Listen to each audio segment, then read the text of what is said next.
Doctor साहब, हम देख रहे हैं कि डॉलर मुसलसल बढ़ता जा रहा है, अगरचे कि जो आईएमएफ है उससे हमें कर्ज भी मौसूल हो चुका है।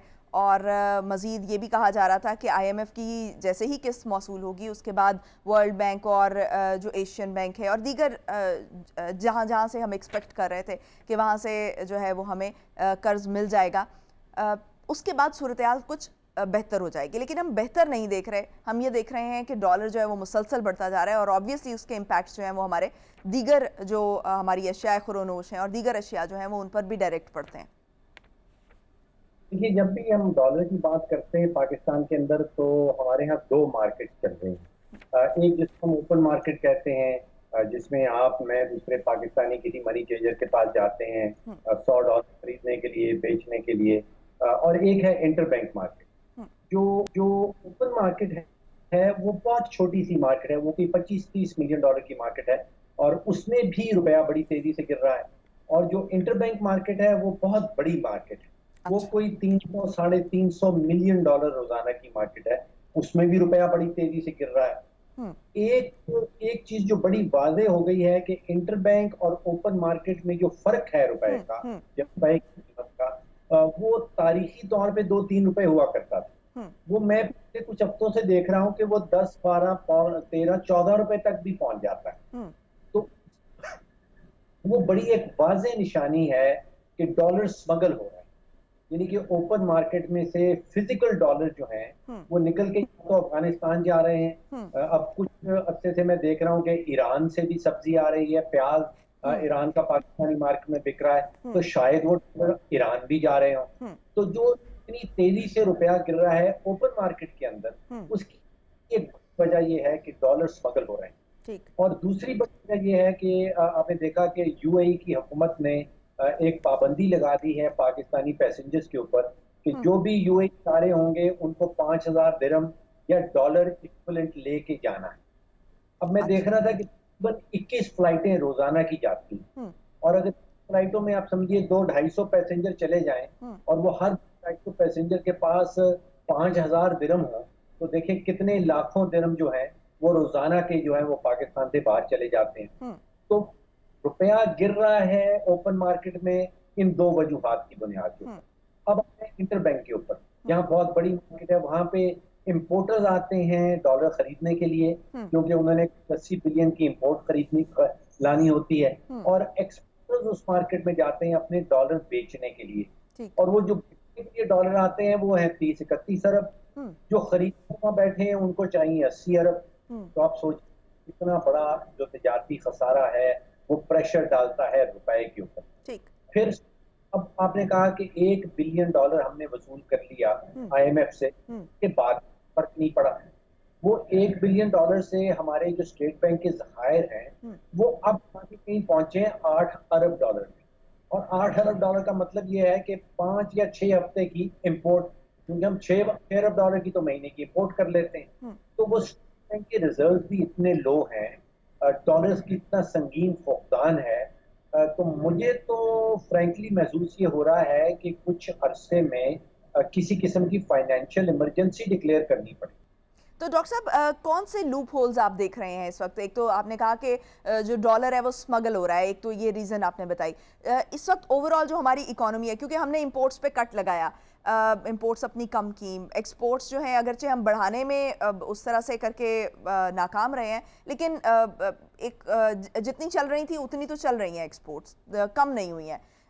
तो क्या वजह है, कहाँ कहाँ पर लूप होल्स मौजूद हैं जिनको कवर किया जाना चाहिए फौरी तौर पर, ताकि हम डिफॉल्ट की तरफ ना जाएं? देखिए, सबसे बड़ी हमारी इंपोर्ट जो है वो ईंधन की है। वो पेट्रोल, डीजल, कोयला, एलएनजी। कोई 18-19 बिलियन डॉलर का हम तेल मंगवा लेते हैं, 2-2.5 बिलियन डॉलर का कोयला आ जाता है, 2.5-3 बिलियन का एलएनजी ले लेते हैं जिसकी कदर को पेमेंट करनी है। तो पहला जो मेजर है अंडर सम फाइनेंशियल इमरजेंसी, वो तो है ईंधन बचाने की कोई तरीकाकार, हम्म, यानी कि तवानाई की बचत, तवानाई की कभी इस्तेमाल करें। वो सबसे बड़ा सेक्टर हमारा पावर सेक्टर का है। बहुत बड़े बड़े हमारे बिजली के प्लांट्स लगे हुए हैं जो बहुत ही इनएफिशिएंट है। हम्म, इनएफिशिएंट का मतलब वो बहुत ज्यादा ईंधन इस्तेमाल करते हैं और थोड़ी सी बिजली निकालते हैं। हम्म, तो वहां की करेक्शन करनी होगी।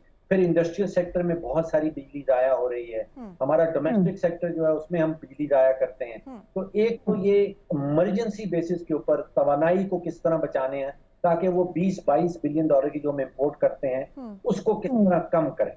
दूसरा मैं समझता हूँ कि जो हमारे हमसाया मुल्क हैं उनसे तिजारत का हिस्सा है, हम दुनिया का एक हिस्सा है। जो दो प्रॉब्लम पूरी दुनिया को आ रहे हैं वो एक महंगाई का है और दूसरा वो जो यूक्रेन की जंग चल रही है वो बहुत बड़ा मसला है। तो आप सोचिए बरतानिया जैसे मुल्क में महंगाई का 40 साल का रिकॉर्ड टूट गया है, अमेरिका में कोई 42 साल का रिकॉर्ड महंगाई का टूट गया, पाकिस्तान में 47 साल का रिकॉर्ड यहाँ पे टूटा, यानी कि 47 साल पहले कहीं 25% की महंगाई शरह गई थी और अब हम वो 27 पे चले गए हैं, वो भी टूट। तो महंगाई तो पूरी दुनिया में है। तो डॉक्टर साहब अगर हम एक्सेस टू कैपिटल कर दें आम आदमी का, तो क्या जो ये अच्छी ऑप्शन होगी ताकि जो इकोनॉमिक साइकिल है वो एक तरह से मूव कर सके? मैं समझ नहीं पाया, अगर दोहरा दें। एक्सेस टू कैपिटल कर दें, जैसे मतलब बैंक्स हैं वो इजी लोन्स देना शुरू कर दें ताकि लोग जो है वो कम इंटरेस्ट रेट कम कर दें, क्योंकि ये कहा जाता है कि इंटरेस्ट रेट कम करेंगे तो जो सरमायाकार है वो सरमायाकारी की तरफ आएंगे, इन्वेस्टर्स इन्वेस्ट करना शुरू कर देंगे और जैसे ही इन्वेस्टमेंट आएगी तो फिर जो है वो एक इकोनॉमी का साइकिल चलना शुरू हो जाएगा। देखिए इसमें प्रॉब्लम ये है कि पाकिस्तान के अंदर जो सबसे बड़ा कर्जाजात वसूल करने वाला इदारा है वो हुकूमत पाकिस्तान। जो 22 करोड़ पाकिस्तानी मिलके सेविंग करते हैं वो आपके पास टोटल कैपिटल है, जिस कैपिटल की आप जिक्र कर रही हैं, उसमें से तकरीबन 80-90% तो हुकूमत खा जाती है। हुकूमत आती है कर्जा लेने के लिए, बैंक हमेशा प्रेफर करते हैं कि जी हुकूमत को कर्जा देंगे क्योंकि वापसी जो है वो कंफर्म्ड है। तो जब तक हुकूमत इतना बड़ा बजट का खसारा करेगी, जब तक हुकूमत मार्केट में है आपके 80-90% जितनी भी सेविंग है, जो भी कैपिटल एग्जिस्ट करता है उसको वो उधार लेने के लिए तैयार रहती है, तो उस वक्त तो बैंक आपको, मुझे और दूसरे लोगों को कर्जा देने के लिए तैयार नहीं। तो कहीं ना कहीं तो जो है वो लोगों को कर्जा मिलना चाहिए ना, क्योंकि कहीं ना कहीं जो गवर्नमेंट भी लोन पे चल रही है, लोन जो है वो आपने बाद में, क्योंकि अपना लोन है वो तो पेंडिंग भी किया जा सकता है, वो लाजमी नहीं है कि आप उसी वक्त दें, वो आप पेंडिंग में भी रख सकते हैं, लोगों से आप जल्द वसूल भी कर सकते हैं, साथ ही वसूली शुरू हो जाती है अगले महीने से। देखिए हर जून के महीने में हमारा जो वजीर खजाना है वो असेंबली में खड़ा होकर हमें बताता है कि इस साल हमारे अखराजात जो हैं वो 9,000 अरब के होंगे और हमारी आमदन जो है वो 6,000 अरब की होगी। तो वो पहले दिन आपको बता देता है कि जी मैंने 3 से 4,000 अरब जो है वो कर्जा लेना है। तो वो फिर बैंकों से कर्जा लेता है, वो कैपिटल बुक आ जाता है। तो जो तजवीज आप दे रही हैं वो वाजिब तो है, लेकिन वो मुमकिन नहीं है जब तक कि हुकूमत जो है वो अपना बैलेंस बजट ना लेके आए, उसको कर्जा ना लेना पड़े। जब बैलेंस बजट सामने आएगा तो फिर वो कैपिटल जो है वो आम आदमी के लिए और जो एंटरप्रेन्योर है, जो नया बिजनेस शुरू करना चाहता है, जो नई मिल लगाना चाहता है, उसके लिए अवेलेबल हो। सही, ठीक, बहुत शुक्रिया। डॉक्टर फारूक से हमारे साथ मौजूद थे।